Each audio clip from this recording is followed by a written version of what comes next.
에블린 홀이라고 하는 영국의 여류 작가가 1906년에 볼테르의 평전을 썼습니다. 그 평전의 제목이 볼테르의 친구들이라고 하는 제목인데요.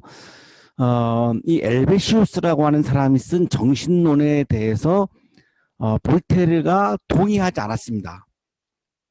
그런데 이 엘베시우스가 말하려고 하는 이 권리는 목숨 걸고 지키겠다라고 하는 그런 의사 표시를 합니다. 이게 나하고 생각이 다른 사람에 대한 이 볼테르의 태도인데요. 이거를 에블린 홀이 볼테르의 평전에 이거를 기록을 해 놓았습니다. 그러니까 볼테르의 관용론이라고 하는 책에는 나오지 않고 에블린 홀의 책에 나오는 글인데 너무나 유명해서 우리가 정말로 잘 알고 있는 그런 문장이죠. 나는 당신의 의견에 동의하지 않는다. 그러나 당신의 그것을 말할 수 있는 권리를 위해 죽을 때까지 싸울 것이다. 이런 이야기를 볼테르가 했다고 에블린 홀이 우리들에게 평전에서 소개를 해 주었습니다. 우리는 굉장히 다양한 의견을 가지고 살아가죠. 상대방의 의견을 존중해 주지 아니하면, 내가 동의하지는 않지만 존중해 주지 아니하면 결국은 싸움이 일어나고 또 싸움이 확대가 되어는 전쟁으로까지 갈 수밖에 없습니다. 그래서 볼테르는 내가 동의하지 않은 것도 존중을 해야 한다라고 하는 그런 입장을 취했고, 그것을 우리들에게 이렇게 이야기를 해 주었습니다.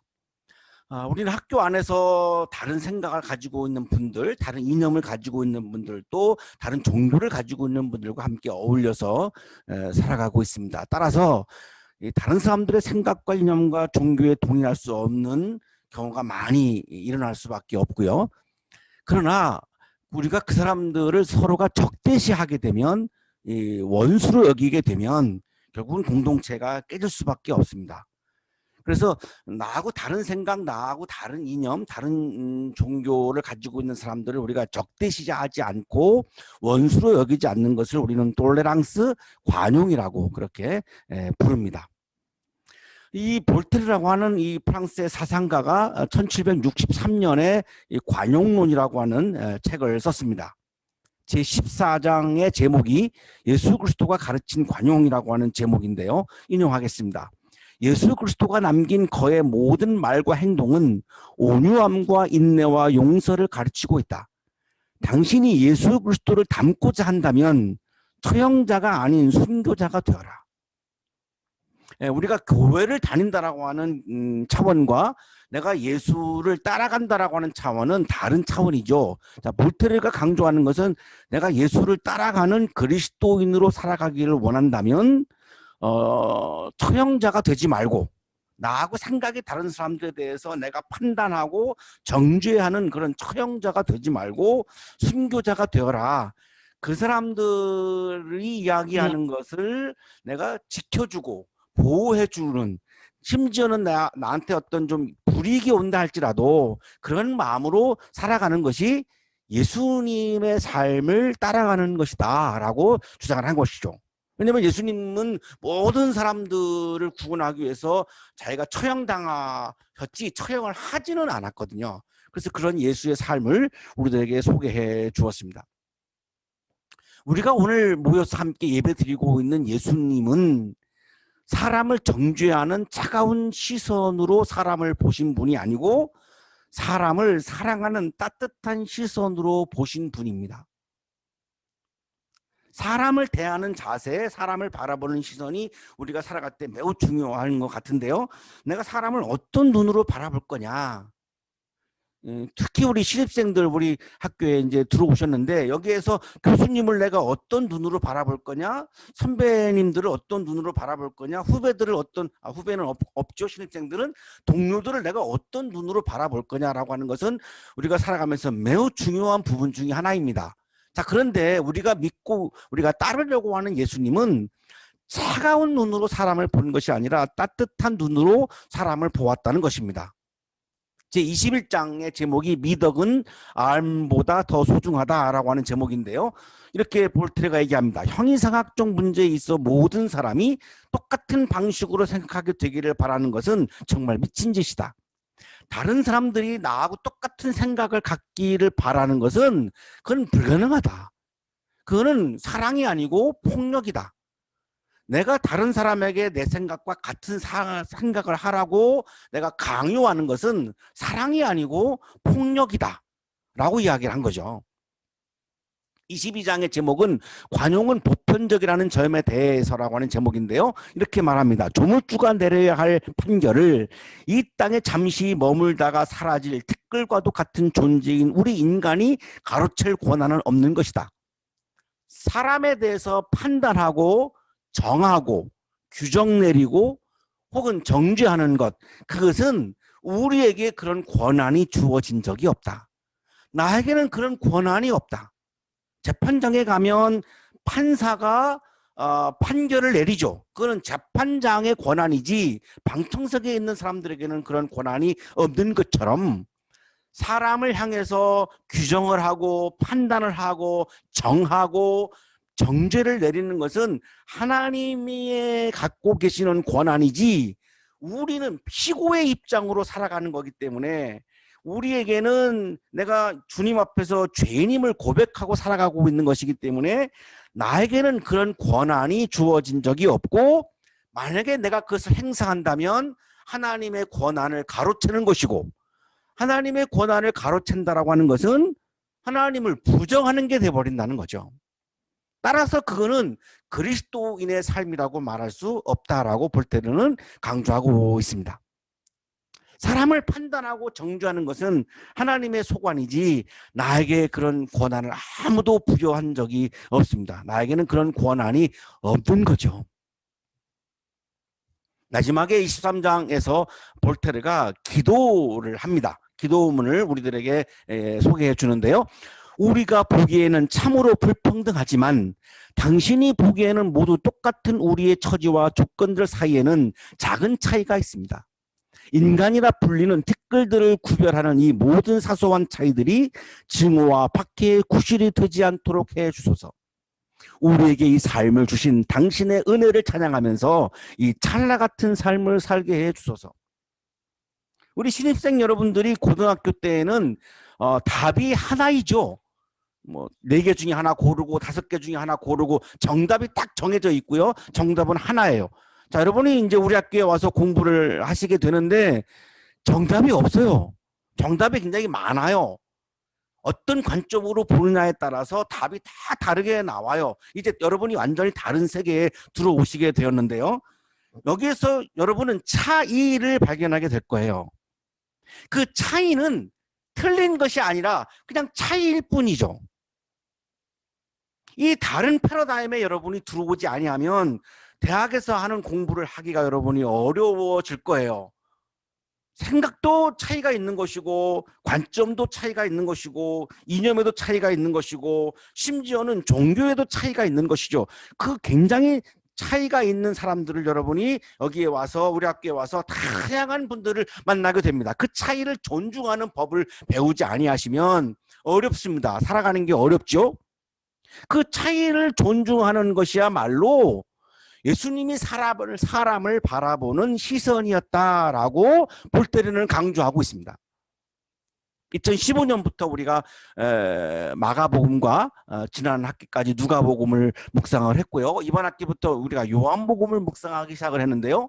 오늘 우리가 요한복음 8장에서 사람을 차가운 마음으로 정죄하지 않고 따뜻한 마음으로 따뜻한 눈빛으로 사람을 바라보시는 30대 초반에 30즈음을 살았던 청년 예수를 오늘 우리가 만나게 됩니다. 예수님이 사역했던 때의 나이가 30세에서 33세 사이였습니다. 그리고 미혼이었고요. 청년이었죠.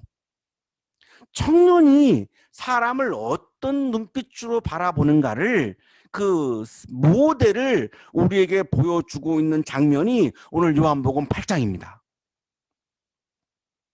예수께서 올리브산으로 가셨습니다. 지금 보고 계시는 사진이 예루살렘 동쪽에 위치하고 있는 올리브산의 그런 모습입니다. 지도에서 보시면 예루살렘 그 시 오른쪽에 보시면 올리브산이 위치하고 있고요. 그 위쪽에 보시면은 겟세마네 동산이 있죠. 예수님이 십자가를 지시기 전에 마지막으로 기도했던 이 겟세마네 동산이 바로 올리브산 안에 있는 동산입니다. 그러니까 예루살렘 도시하고 굉장히 가까운 곳에 위치하고 있고요. 해발 815m 정도가 되는 산이고, 올리브산이라고 부르는 이유는 올리브 나무가 이 산에 많았기 때문에 옛날부터 그렇게 불렀습니다. 원래 그리스어로는 엘라이온산입니다. 엘라이온산인데 워낙 올리브 나무가 많다 보니까 그냥 올리브산이 더 많이 부르는 그런 이름이 되었습니다. 우리나라에서는 이거를 감람나무라고 부르고요. 감람산이라고 부릅니다. 그 이유는 중국의 원산지인 감람나무, 감람 열매가 있는데 이것이 올리브 열매하고 아주 비슷해요. 그러나 같지는 않습니다. 다른 그 식물인데요. 워낙 비슷하다 보니까 우리는 한국에서 올리브 나무를 보는 경험이 거의 없고 감람나무를 보면서 살다가 보니까 우리가 이거를 감람나무다, 감람열매다 이렇게 우리 성서에서도, 우리 번역된 성서에서도 그렇게 이제 흔히 그렇게 이제 부르게 되었던 거고요. 그러나 어쨌든 그 식물은 다른 식물입니다.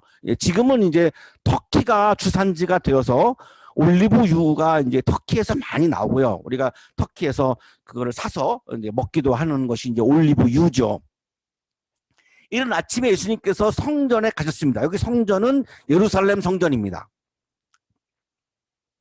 성전에 가셨는데 사람들이 많이 이제 몰려왔어요. 예수님에게. 그래서 예수님이 앉아가지고 이제 가르치십니다. 이 랍비들은 주로 이제 이렇게 앉아서 가르쳤습니다. 일어서서 강의를 한 게 아니라 이렇게 앉아서 가르쳤는데, 예수님이 이제 30대 초반의 청년인 예수님이 성전에 나타나니까 사람들이 많이 몰려왔고 가르칩니다.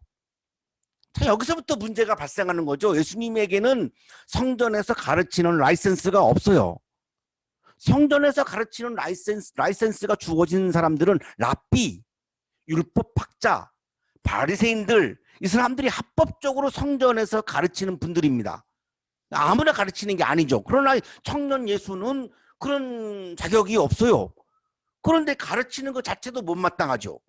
게다가 자격증도 없는 청년이 가르치는데 사람들이 많이 몰려드니까 이 자격증 있는 사람들이 볼 때는 너무나 이게 불편한 거죠. 미운 거죠. 그러니까 미운 털이 바뀔 수밖에 없죠. 그러니까 이 자격증이 있는 사람들 입장에서는 예수님을 공격하려고 하겠죠. 예수님을 바라보는 시선이 차가워질 수밖에 없어요. 굉장히 차가운 거죠. 그때의 율법학자들과 바리새파 사람들이 간음을 하다가 잡힌 여자를 끌고 와서 사람들 가운데다가 세워놓습니다. 유대 사회의 두 기둥은 성전과 율법인데요. 성전을 중심으로 하는 사람들은 사두개파 제사장들입니다. 이건 완전 귀족층이에요. 율법을 중심으로 하는 사람들은 회당을 중심으로 하는 사람들인데, 이 사람들은 평신도이고 이제 바리새파 사람들이 바로 여기에 해당합니다. 율법을 주로 연구하는 사람들이죠. 그리고 굉장히 율법을 지키려고 굉장히 노력을 하는 사람들입니다. 아주 굉장히 보수적으로 율법을 뭐 토시 하나도 지켜야 된다 막 이런 정도의 사람들이 바리새파 사람들입니다. 이 바리새파 사람들이, 율법을 연구하는 바리새파 사람들이 간음을 한 여성을 끌고 와가지고 가운데에다가, 사람들 가운데다가 세운 거죠. 그리고 이제 청년 예수에게 말합니다. 선생님, 이 선생님이라고 하는 호칭은 굉장히 비아냥거리는 거죠. 네가 무슨 선생이야? 네가 뭐 나이도 얼마 안 됐고 자격증도 없는데 뭐 네가 왜 가르치려고 해? 이런 아주 비아냥거리는 호칭입니다. 선생님, 이 여자가 간음을 하다가 현장에서 잡혔습니다. 모세는 율법에 이런 여자들을 돌로 쳐 죽이라고 우리에게 명령하였습니다. 그런데 선생님은 뭐라고 하시겠습니까? 자, 여기 이 바리새파 사람들은 율법의 전문가들이죠. 그러니까 율법에 이런 조항이, 법 조항이 있는 것을 너무나 잘 알고 있습니다. 그래서 모세 율법을 이제 거론하는 건데요. 이 바리새파 사람들이 5절에서 얘기하고 있는 율법은 레위기 20장 10절입니다. 남자가 다른 남자의 아내, 곧 자기의 이웃집 아내와 간통하면 간음한 두 남녀는 함께 반드시 사형에 처해야 한다. 이거를 끌고 나온 겁니다. 자, 그런데 두 남녀를 처형하라고 그랬습니다. 율법에는 실정법에는 두 남녀를 처형하라고 되어 있죠. 그런데 문제는 뭐냐면 지금 남성은 없고 여성만 있습니다. 약자인 여성만 공격하고 있는 거죠. 약자인 여성에 대해서 굉장히 차가운 눈빛으로 바라보고 있는 거죠. 이거를 보면 이 바리새파 사람들은 율법을 지키려고 하는 목적으로 지금 이 행동을 하고 있는 것이 아닌 것이 분명하죠. 뭔가가 다른 속셈이 있는 겁니다. 정말로 율법을 지키려고 마음먹었다면 남성도 데리고 왔어야 되는 거죠. 순수하게 율법을 지키려고 하지 않는 것으로 보이고 뭔가가 다른 속셈이 있는 것으로 보입니다. 그게 뭘까요? 예수님을 공경에 몰아넣으려고 하는 것으로 보입니다. 왜냐하면 청년 예수가 여기 이 상황에서 법대로 하면 어떻게 하는 거죠? 돌로 쳐서 죽이는 겁니다. 그러면 그동안 청년 예수가 강조해왔던 사랑의 법이 다 무너집니다. 사랑을 얼마나 강조했습니까? 그런데 돌로 쳐서 죽인다? 사랑의 법이 다 무너지죠. 법대로 하지 말고 사랑해라 그러면 실정법을 위반하는 범법자가 됩니다. 그러니까 청년 예수는 법대로 해도 문제가 되고 법대로 하지 않아도 문제가 되는 이런 기가 막힌 곤경에다가 청년 예수를 이 바리새파 사람들이 몰아넣고 있는 거죠. 굉장히 차가운 거죠. 굉장히 공격적인 거죠. 다른 사람을 막 공경에 몰아넣고 있는 거죠. 그들이 이렇게 말한 것은 예수를 시험하여 고발할 구실을 찾으려는 속셈이었다. 6절에 드러나고 있죠. 이 바리새파 사람들이 예수님을 고발하려고 법대로 해도 걸리고 법대로 하지 않아도 걸리고 잘 걸려든 거죠. 그 정도로 머리를 굴려서 지금 이런 상황을 만드는 거죠. 이런 곤경에 빠진 예수님이 청년 예수가 몸을 굽혀서 손가락으로 땅에다가 무언가를 쓰십니다. 저는 이제 신학생 때부터 이게 굉장히 궁금했어요. 이 쓴 내용이 뭘까? 아무리 뒤져봐도 나오지 않습니다. 그래서 제 나름대로는 어떤 내용을 쓰신 것이 아니라 그냥 곤란하니까 지금 뭔가를 좀 시간을 벌고 뭔가를 좀 아이디어를 짜내시기 위해서 시간 벌기 위해서 이렇게 막 이렇게 쓰는 척을 하시는 거 아닌가 이런 생각을 했어요. 그런데 한 고대 사본에 각자의 죄목을이라고 하는 표현이 나오는 사본이 발견이 되었는데요. 그래서 혹시 바리새파 사람들의 혹은 인간의 가장 보편적인 그런 죄목들을 기록했던 것이 아닐까 이렇게 추측을 하지만 그러나 이 쓴 내용은 어디에도 나오지 않습니다. 그냥 추측할 뿐입니다. 그랬더니 이 바리새파 사람들이 예수님께 다시 다그쳐 물어요. 그때 예수님이 몸을 일으켜서 이제 일어나셔가지고 말씀을 시작했습니다. 자, 드디어 이제 답변을 하시는 거죠. 너희 가운데서 죄가 없는 사람이 먼저 이 여자에게 돌을 던져라. 법대로 하라는 겁니다. 돌을 던져라 그랬으니까 법대로 하라는 거죠. 그러니까 법을 어기지 않으셨죠. 그런데 법을 집행하는 사람은 죄가 없는 사람이 법을 집행해야지 죄가 있는 사람이 자기도 죄인이면서 죄인을 처형한다라고 하는 것은 상식적이지 않다. 여러분 가운데 좋다 법대로 하는데 죄가 없는 사람이 법을 집행하시오 이렇게 답변을 하신 거죠. 그래서 법을 위반하지 않으셨어요. 자, 그러면 사랑의 법을 위반하느냐 안 하느냐가 남아있는 관건인데요. 그랬더니 사람들이 그리고 예수님은 다시 이제 몸을 굽혀가지고 땅에다가 또 무언가를 쓰면서 그 사람들의 반응을 이제 기다리셨는데 나이가 많은 순으로 사람들이 하나둘 떠나가기 시작해요. 죄가 없는 사람이 없는 거죠. 다 죄인이다 보니까 다 이렇게 떠나가요. 그리고 마침내 예수님만 남았고 그 가늠한 여성은 그 자리에 서 있는 거죠. 죄가 없는 사람이 없는 거죠. 정죄를 할 자격이 있는 사람이 없는 거죠. 우리는 볼테르도 얘기했습니다만 우리는 누군가를 내가 정죄할 권한이 없는 거죠. 왜냐하면 나도 죄인이니까요. 그래서 다 떠나갔어요. 그래서 예수님은 법을 지키셨고요. 이 여성을 돌로 쳐 죽이는 일이 벌어지지 않았어요. 그래서 사랑의 법도 지키셨어요. 참 절묘한 순간이었는데요. 예수님께서 물음을 일으키시고 여성에게 말씀하셨어요. 여자여, 사람들은 어디에 있느냐? 너를 정죄한 사람이 한 사람도 없느냐? 여성이 대답합니다. 주님, 한 사람도 없습니다. 예수께서 말씀하셨습니다. 나도 너를 정죄하지 않는다. 오늘 성서 본문의 클라이막스인데요. 나도 너를 정죄하지 않는다. 오늘 우리에게 주시는 말씀이 나도 너를 정죄하지 않는다. 살면서 우리가 실수하기도 하죠. 잘 못하기도 하죠. 우리 신입생 여러분들이 우리 학교에 들어오셔서 이제 4년 동안 학교 생활 하시면서 실수하기도 합니다. 잘 못하기도 합니다. 성적이 잘 안 나오기도 하죠. 관계가 깨져서 마음이 아프기도 하죠. 힘든 일들이 막 벌어지면서 내 능력에 대해서 의심하기도 하고 자책을 하기도 합니다. 자, 그런데 그런 우리들에게 예수님이 주시는 말씀이 나는 너를 정죄하지 않아. 괜찮아. 다시 시작해. 실수할 수도 있지. 잘 못할 수도 있지. 성적이 잘 안 나올 수도 있지. 내가 뭔가가 좀 잘 못할 수도 있고 관계가 소원해질 수도 있고 다 괜찮아. 괜찮아. 나는 그래도 너를 정죄하지 않아. 나는 너를 단정짓지 않아. 나는 너를 규정하지 않아. 왜? 다시 할 수 있거든. 다시 잘할 수 있잖아.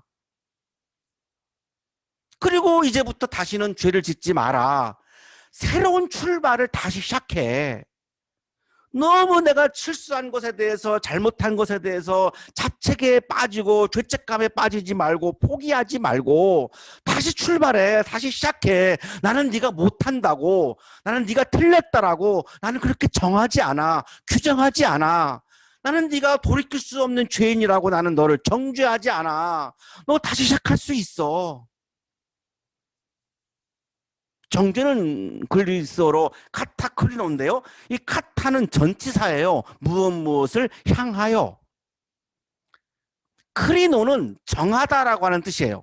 그러니까 카타크리노라고 하는 말은 정죄라고 하는 그리스어의 뜻은 누구를 향하여 내가 정하다 이런 뜻입니다. 정죄하지 않는다라고 하는 이 주님의 말씀은 내가 너를 향하여 정하지 않는다. 규정하지 않는다. 내가 단정짓지 않는다. 이런 말씀이에요. 내가 너를 이렇게 지금의 모습으로 딱 규정짓고 정하지 않는다. 왜? 너에게는 가능성이 많기 때문에.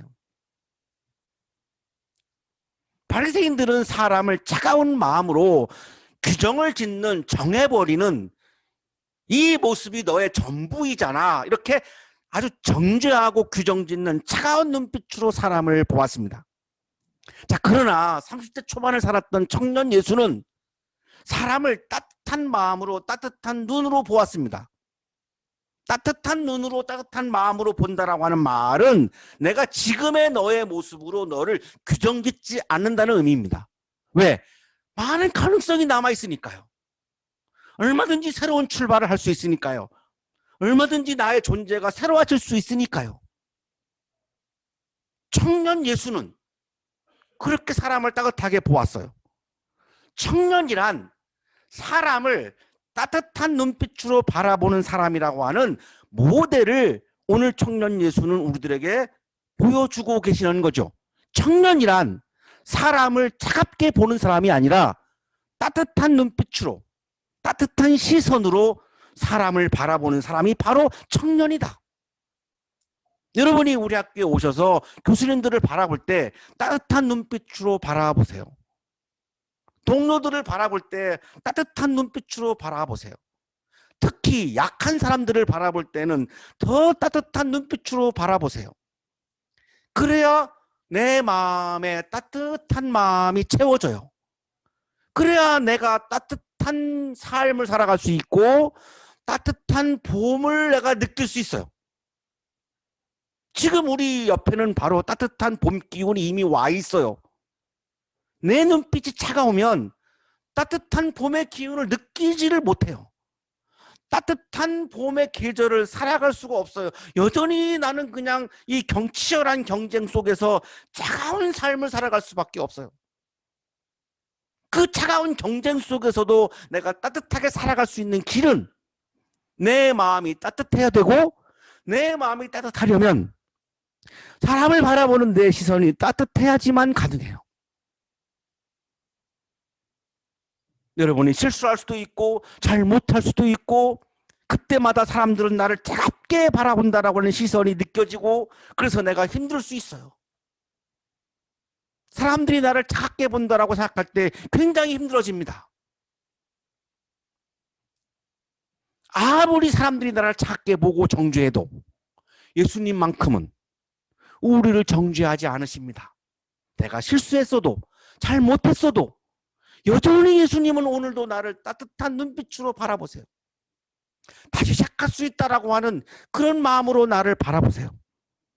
너에게 다른 가능성이 남아있다라고 하는 그런 따뜻한 시선과 눈빛으로 나를 바라보고 계세요. 그래서 우리는 실수에도 불구하고, 차가운 시선에도 불구하고, 내 주변의 차가운 눈빛들에도 불구하고 오늘 나는 다시 시작할 수 있습니다. 봄의 계절을 맞이해서 여러분, 우리 한양대학교에 들어오셔서 여기도 역시 고등학교 때처럼 치열한 경쟁이 치열하지만 예수님의 차가운 눈빛을 경험하시면서 여러분의 눈빛도 따뜻해지시고 여러분의 마음이 따뜻해지고, 그래서 따뜻한 봄을 만끽하며 새로운 가능성을 믿으며 다시 출발할 수 있는, 다시 시작할 수 있는 그런 봄의 계절이 되시기를 주님의 이름으로 축복합니다. 기도드리겠습니다.